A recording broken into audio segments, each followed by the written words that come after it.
berikutnya, Saudara, Harvey Muiz divonis 6 tahun 6 bulan penjara dalam kasus korupsi timah yang merugikan negara. Pertama, apa saja faktor yang menyebabkan para pelaku koruptor melakukan tindakan korupsi?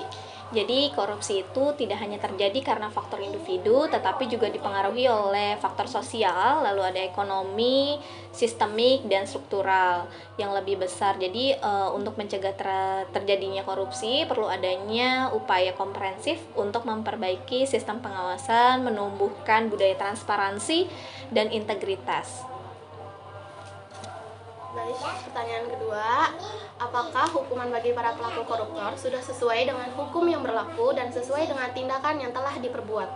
Jadi gini, kesesuaian dengan hukuman yang ditetapkan oleh undang-undang di Indonesia, hukum yang mengatur tindak pidana korupsi tercantum dalam Undang-Undang Nomor 31 Tahun 1999 yang telah diubah dengan Undang-Undang Nomor 20 Tahun 2001 tentang pemberantasan tindak pidana korupsi. Jadi dalam undang-undang ini dijelaskan bahwa pelaku korupsi dapat dijatuhi hukuman penjara antara 4 hingga 20 tahun tergantung pada tingkat keparahan tindakannya serta denda yang cukup besar. Seperti itu. Baik, pertanyaan ketiga, apakah penegak hukum seringkali menerima suap untuk menutup mata atas aktivitas ilegal? Jadi gini, di sini kan dijelaskan penegak hukum itu kadang seringkali menerima suap untuk menutup mata ya, atau ibaratnya untuk aktivitas hukum itu bisa dijalankan dengan mulus. Nah, salah satunya di sini. Jadi penegakan hukum yang efektif memerlukan sistem yang transparan, pengawasan yang ketat, serta budaya yang mendukung integritas yang tadi dijelaskan di poin pertama ya. Jadi salah satunya untuk menghindari ada aktivitas suap dan penyelewengan dan lain-lain, itu memang harus ada sistem pengawasan yang ketat serta ada integritas ya, karena integritas itu juga penting gitu. Jadi di sini dalam praktik suap akan terus menjadi tantangan besar sebenarnya dalam menciptakan keadilan dan negara hukum yang bersih. Hukum bersih di sini bebas suap ya yang dimaksudkan, seperti itu. Oke Bu, untuk kasusnya PT Timah nih Bu, apakah di kasus PT Timah ini hukum benar-benar ditegakkan atau masih ada pelaku yang lolos dari hukum? Nah, kalau misalnya ditanya apakah pelaku ada yang lolos gitu kan, maksudnya pelaku koruptor yang memang lolos. Jadi di sini dijelaskan bahwa dalam beberapa kasus besar, termasuk kasus korupsi di PT Timah, ada di kalangan publik bahwa tidak semua pelaku mendapat hukuman yang setimpal. Jadi ada beberapa faktor yang menyebabkan diantaranya, yaitu salah satunya pertama ada perlindungan politik atau ekonomi, lalu kurangnya bukti yang kuat atau yang kurang akurat. Selanjutnya ada proses hukum yang berlarut-larut. Kenapa sih di sini dijelaskan ada proses hukum yang berlarut? Karena satu, kurangnya bukti. Terus dua, saksi-saksi yang didatangkan itu kurang kompeten. Kurang kompeten di sini tidak bisa ada beberapa poin pertanyaan dari hakim yang memang tidak bisa terjawabkan. Nah, itu makanya di sini dijelaskan ada proses hukum yang berlarut-larut. Oh baik, seperti itu ya Bu. Terus selanjutnya bagaimana sih Bu mekanisme penyitaan aset dalam kasus ini? Apakah membutuhkan persetujuan dari pengadilan? Jadi kalau misalnya ditanya mekanisme, jadi mekanisme penyitaan aset dalam suatu kasus hukum, terutama dalam konteks pidana atau perdata ya, pada umumnya semua itu ada SOP-nya atau prosedurnya. Jadi yang diatur itu oleh hukum yang berlaku. Jadi untuk menjawab lebih spesifik, Ibu mungkin akan menjelaskan ya, salah satunya yaitu penyitaan aset dalam kasus korupsi ya, atau tindak pidana berat, karena korupsi itu adalah salah satu tindak pidana berat yang memang harus dituntaskan. Nah, di sini penyitaan aset dalam kasus korupsi atau tindak pidana berat seringkali melibatkan penyitaan yang lebih luas. Salah satunya termasuk aset yang dianggap sebagai hasil dari tindak pidana tersebut. Nah, biasanya penyitaan ini membutuhkan prosedur yang melibatkan pengadilan dan pejabat terkait untuk memastikan bahwa hak-hak individu yang terlibat tetap dihormati. Jadi yang disita itu adalah aset-aset yang memang sudah bernilai tinggi, yang memang sudah diaudit oleh ahli forensik. Forensik di sini forensik keuangan ya, yang dimaksudkan bukan forensik yang lain, tetapi dikhususkan adalah audit forensik keuangan. Jadi secara umum untuk persetujuan pengadilan memang dibutuhkan dalam banyak kasus, baik dalam pidana maupun perdata, agar penyitaan dapat dilakukan secara sah dan sesuai dengan hukum yang berlaku. Jadi ada penyitaan yang bisa dianggap ilegal dan dapat menimbulkan masalah hukum di kemudian hari. Jadi kalau misalnya pada saat forensik keuangan itu tidak detail atau tidak teliti, maka nanti yang terjadi adalah ini yang disepakati adalah persetujuan pengadilan yang ilegal, itu yang dimaksudkan. Oh, jadi itu kalau misalkan penyitaan aset emang benar-benar harus ada Sesuai. persetujuan dari pengadilan juga ya, Bu? Iya, karena persetujuan pengadilan di sini disahkan itu bahwa barang ini memang tidak ada bukti transaksi dari keuangan yang memang berangsur dari PT Timah tersebut. Maksudnya hasil korupsi, hasil nilai tambah dari produksi lain yang memang salah satunya adalah keuangan penyelewengan, seperti itu. Oke, selanjutnya pertanyaannya, bagaimana hukum pidana mengatur hukuman bagi pelaku korupsi yang juga memalsukan dokumen keuangan? Jadi kalau misalnya ditanya bagaimana hukum pidana bagi pelaku korupsi yang memalsukan, ya karena memalsukan itu kan udah ilegal. Jangankan memalsukan, yang asli saja udah keterangan itu adalah korupsi dan itu salah, apalagi ini sampai memalsukan ya.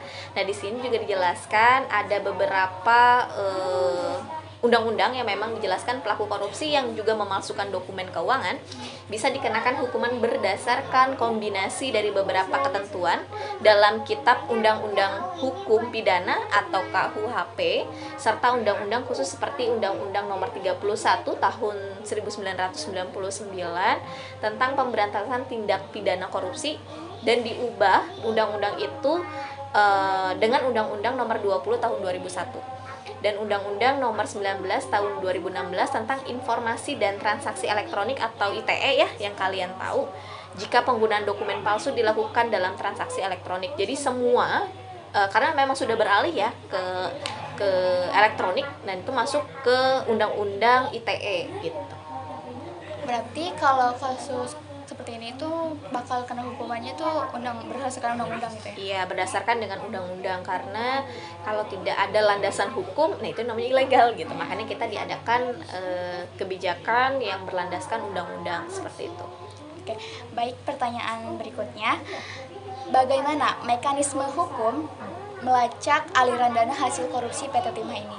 Nah, tadi dijelaskan di poin keempat ya, tentang pemeriksaan, pengawasan untuk aliran dana itu harus jelas, karena yang biasanya mengatur aliran dana itu adanya audit forensik. Nah, di sini dijelaskan adalah mekanisme hukum untuk melacak aliran dana hasil korupsi di PT Timah melibatkan sejumlah langkah penting, yaitu salah satunya adalah penyelidikan oleh lembaga penegak hukum, penelusuran transaksi keuangan, yaitu ada audit forensik dan kerjasama internasional. Jadi proses ini bertujuan untuk mengidentifikasi dan memulihkan dana yang telah disalahgunakan serta menjerat pelaku tindak pidana korupsi dengan hukuman yang sesuai, seperti itu.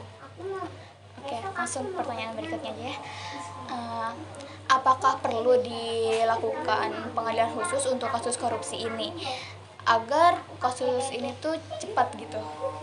Jadi kalau misalnya ditanya proses hukum yang cepat, satu, buktinya kuat. Kenapa dibilang bukti kuat? Karena kalau misalnya buktinya kurang kuat, nah tadi dijelaskan di poin kelima, ada proses yang berangsur agak lambat ya, karena memang salah satunya adalah bukti yang kurang akurat serta saksi-saksi yang memang belum sesuai dengan kebutuhan pengadilan. Nah, salah satunya di sini dijelaskan adalah di sini pembentukan pengadilan khusus untuk kasus korupsi bisa menjadi langkah yang baik sebenarnya, terutama dalam kasus besar seperti di PT Timah yang melibatkan banyak aspek hukum secara kompleks. Namun mencapai tujuan ini perlu diperhatikan beberapa hal penting. Salah satunya adalah independensi pengadilan tersebut, pengawasan yang ketat serta sistem yang transparan. Nah, di sini ada salah satunya ada langkah alternatif yang memperkuat lembaga yang sudah ada, seperti apa sih? KPK dan pengadilan umum dengan mekanisme khusus untuk korupsi. Nah, di sini dijelaskan dengan mekanisme khusus, berarti kan dengan aturan hukum yang berbeda. Kenapa berbeda? Karena kan dia kasus berat. Nah, di sini makanya dikategorikan adalah khusus untuk korupsi. Jadi di sini menjadi solusi yang efektif tanpa perlu membentuk pengadilan baru yang memerlukan waktu dan perubahan undang-undang. Jadi kalau misalnya udah ada, ya tinggal difokuskan saja hukumannya sesuai dengan hukuman yang berat, yaitu adalah sesuai dengan kasus korupsi seperti itu. Oh, berarti tidak usah dibuat pengadilan baru untuk kasus korupsi ini. Ya. Baik, pertanyaan selanjutnya, apakah tersangka dalam kasus ini dapat dikenakan tindak pidana berlapis, misalnya suap, gratifikasi, dan pencucian uang? Jadi gini, sebenarnya kayak gratifikasi, terus suap itu kan sama-sama penyelewengan ya, sama-sama menyalahi aturan.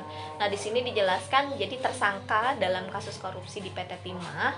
Salah satunya ya kenapa saya ambil PT Timah, karena memang kasus ini kasus yang kita fokuskan yaitu kasus korupsi berat, di mana kasus yang serupa dapat dikenakan tindak pidana berlapis seperti suap, gratifikasi, dan pencucian uang. Nah, di sini jika ada bukti yang cukup untuk membuktikan keterlibatan dalam masing-masing tindak pidana tersebut, hal ini akan memberikan efek jera sebenarnya. Kenapa? Karena di sini memastikan bahwa pelaku korupsi tidak hanya dihukum atas perbuatan dalam korupsi, tetapi juga atas upaya mereka menyembunyikan atau mengalihkan dana korupsi. Jadi salah satunya korupsi itu bukan hanya berupa uang ya. Satu, gratifikasi. Gratifikasi itu adalah berupa barang. Nah, barang ini kan kadang mikirnya nggak bakal diaudit nih karena pada saat uang masuk itu tidak ada alirannya gitu loh, dan nggak ada nama saya, jadi saya juga belum terbukti dong. Pasti dia mikirnya seperti itu, makanya pakainya barang, entah itu mobil, rumah, aset-aset properti yang penting ya, terus bisa juga dengan emas dan lain-lain gitu. Pertanyaan selanjutnya, apakah karyawan biasa yang dipaksa terlibat dalam skandal ini bisa bebas dari jerat hukum? Jadi kalau misalnya di sini sebenarnya tergantung hukumannya ya, tergantung kasusnya yang berat atau tidak. Di sini dijelaskan seorang karyawan biasa yang dipaksa terlibat, contohnya kayak staf-staf biasa ya, dalam skandal korupsi atau tindak pidana lainnya tidak otomatis bebas dari jeratan hukum karena dia sama-sama menikmati dan sama-sama ada di jalur itu gitu loh, jalur yang memang ilegal dan tidak dibolehkan. Namun jika terbukti bahwa mereka terpaksa terlibat karena paksaan atau ancaman, maka ini bisa menjadi faktor pembelaan. Karena apa? Ada faktor pembelaan yang mengurangi hukuman atau bahkan membebaskan mereka dari pertanggungjawaban pidana. Jadi kalau ada proses ancaman itu bisa jadi belaan sebenarnya, pembelaan gitu. Nah, di sini ada salah satu yang harus Ibu jelaskan. Selain itu, jika mereka bekerja sama dengan penyidik atau memberikan informasi yang berharga, mereka dapat mendapat keringanan hukuman melalui status justice kolaborator. Jadi, justice itu adalah hukuman yang memang bisa berkolaborasi untuk menjadi informan yang memang nanti akan menurunkan hukuman si pelaku ini sendiri, seperti itu. Jadi tergantung ya Bu, kalau misalkan mereka dipaksa berarti mereka akan dikurangi hukumannya. Ya, karena sesuai dengan adanya pembelaan ya, ada bukti ancaman dan lain-lain, seperti itu. Baik, selanjutnya bagaimana aturan hukum terkait penggantian kerugian negara jika aset yang disita tidak cukup untuk menutupi kerugian? Jadi jika aset yang disita dalam kasus korupsi ini tidak cukup untuk mengganti kerugian negara, maka pelaku tetap diwajibkan untuk mengganti kerugian negara, baik melalui tuntutan perdata, pemberian hak untuk melunasi kerugian melalui pembayaran tambahan. Nah, makanya suka ada dibilang gini, hukuman 6 tahun penjara dengan uang denda sebesar berapa puluh juta atau berapa ratus juta. Nah, itu yang dimaksudkan di sini adalah jika si pelaku korupsi itu nilai asetnya tidak mencukupi untuk mengganti aset yang memang sudah dikorupsi, seperti itu. Nah, di sini pemberian hak untuk melunasi kerugian melalui pembayaran tambahan yang tadi dijelaskan atau dengan penelusuran dan penyitaan aset tambahan. Jadi di sini ada negara yang memang mengajukan tuntutan perdata terpisah di sini. Kalau misalnya dalam kasus kerjasama internasional, jika ada aset di luar negeri, kalau misalnya dia punya aset berupa investasi di luar negeri atau secara internasional itu juga bisa disita Jadi semua itu di KPK itu diakses kepemilikan harta atau aset itu sendiri, pemilik pribadi ataupun keluarga, seperti itu. Terima kasih, Ibu. Oke, baik. Pertanyaan selanjutnya, sejauh mana hukum dapat menjerat keluarga atau rekan yang tersangka jika terbukti menerima hasil korupsi tersebut? Oke, baik yang tadi sudah Ibu jelaskan ya mengenai misalnya tidak bisa asetnya itu tidak cukup menutupi kerugian korupsi negara, maka ada sangkut pautnya dengan keluarga ya. Yang tadi dijelaskan di sini, keluarga atau rekan tersangka dalam kasus korupsi dapat dikenakan hukum jika terbukti menerima atau menikmati hasil dari tindak pidana tersebut, baik melalui pencucian uang, gratifikasi, atau pemufakatan jahat. Pemufakatan jahat itu maksudnya sama-sama tahu nih bahwa ini hasil korupsi tapi menikmati aja gitu loh. Itu dimaksudkan. Mereka bisa dijerat dengan tindak pidana pencucian uang, gratifikasi, dan persengkongkolan dalam tindak pidana korupsi. Jika mereka terlibat dalam penyembunyian, pengalihan, atau pemanfaatan harta hasil korupsi, mereka juga bisa diminta untuk mengembalikan kerugian negara. Jadi dalam hal ini pihak-pihak yang terlibat memiliki tanggung jawab hukum yang besar meskipun mereka tidak terlibat langsung dalam tindakan korupsi. Seperti itu. Oke, baik. Pertanyaan selanjutnya, bagaimana solusi hukum yang dapat diterapkan untuk mencegah kasus korupsi seperti PT Timah terulang kembali di masa depan?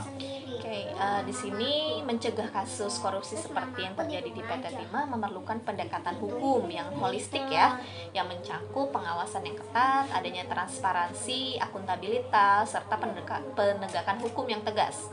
Jadi di sini ada reformasi dalam sistem pengadaan, peningkatan budaya anti korupsi, dan kerjasama internasional juga menjadi kunci untuk memastikan bahwa praktik korupsi tidak terulang di masa depan. Jadi pendekatan ini pun harus melibatkan semua elemen dari berbagai masyarakat, bukan hanya masyarakat menengah tertentu ya, tetapi berbagai elemen dalam masyarakat termasuk pemerintah, swasta, maupun masyarakat sipil dan lembaga hukum untuk menciptakan ekosistem yang bersih dan bebas dari korupsi. Seperti itu.